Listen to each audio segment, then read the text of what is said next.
Oh, I'm from New Jersey. We took our training in Nebraska, and when we got looking for a job, we were very broke. Went up, interviewed at the Dakota Clinic. I liked the people, and I liked the community. But I should add, when I saw how cold it was, I was just going to save enough money to get out. It wasn't much different structurally than it is now.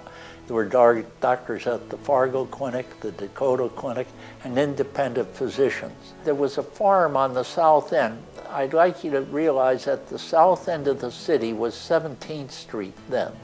But there was a farm for sale, and they chose to, with some trepidation, move the clinic to the south end of the city. They were getting bigger, if not rapidly, but they were expanding, and it was quite obvious the facilities were not satisfactory. We had at that time 3 hospitals in the community: St. John's, St. Ansgar's, and St. Luke's. St. Luke's and St. Ansgar's had built new facilities. The TNI, the Dakota Clinic, and independent physicians practiced primarily at St. John's Hospital, but had not had any physical improvement since the late 1920s. With that in mind, negotiations were started with the sisters at St. John's, and it was my impression as one of the negotiators that St. John's Hospital was going to move to the south side of Dakota Clinic. At the last moment, the sisters changed their minds and chose to go on a different path. So the clinic decided to build a new hospital. Within the group, there was considerable strife over whether or not we should do this. And we, after forming a foundation so we could have a tax status that we could use, we went ahead and started the Dakota Hospital. Okay, here we are. We've got permission to go. The legal beagle says it's all right. The government said it's all right. We've got everything but money. So now comes time for the commitment. And we lost some people over the money, not many. That wasn't the major factor in people leaving. But those of us that were left were asked to make a commitment of $15,000. Now, you can smile when you're sitting in that audience if you hear that tonight, but that was $3,000 more than the average starting salary for a physician at Dakota Clinic at that time. I personally, you might be interested, went to my banker and said, when do you think building the hospital is a good idea, and can I have $15,400? And he looked at me and smiled, said yes and yes. And so there we went. We had literally, there was another $500,000, I think, right now that had to be, we had to back up with our personal signatures, and that was done. Many of us had put in at least 4 to 5 years of our possible earnings backed up. We wanted this thing to go. Once it became obvious that we could not own the hospital, we knew that we needed a mechanism to handle who was going to own this. And we decided that a public foundation was the way to do it, and that the public would own this. And the public has owned it and still owns the Dakota Medical Foundation.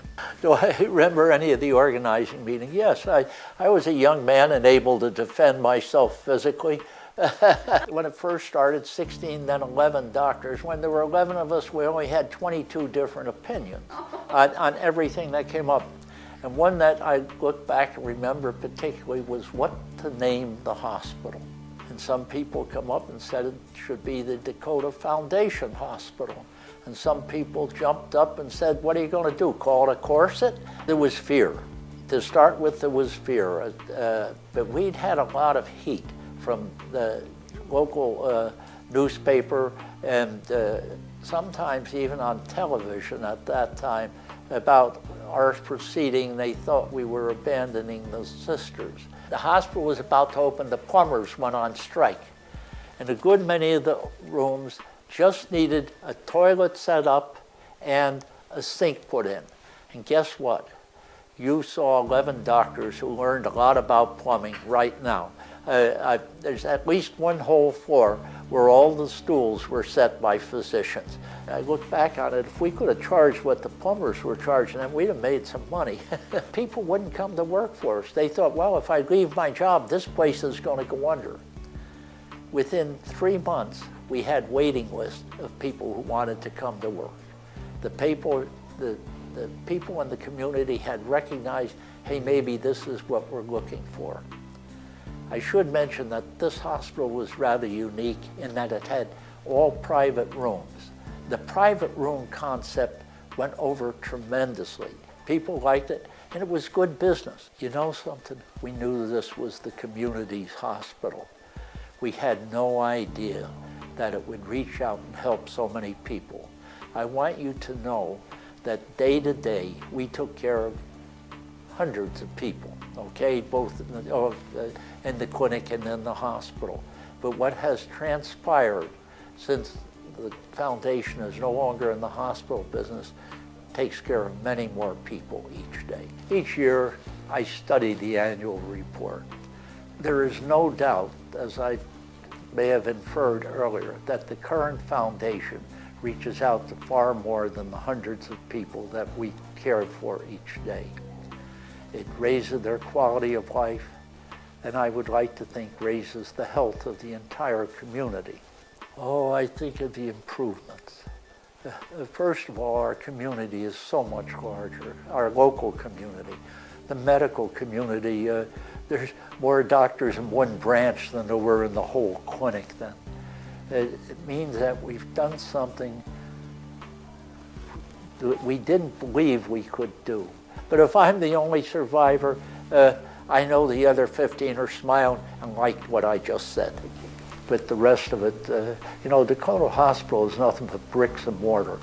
There's something in the heart of Dakota Medical Foundation and the people that work there that reaches out to help their fellow man. And that perhaps is what I'm most proud of. Thank you.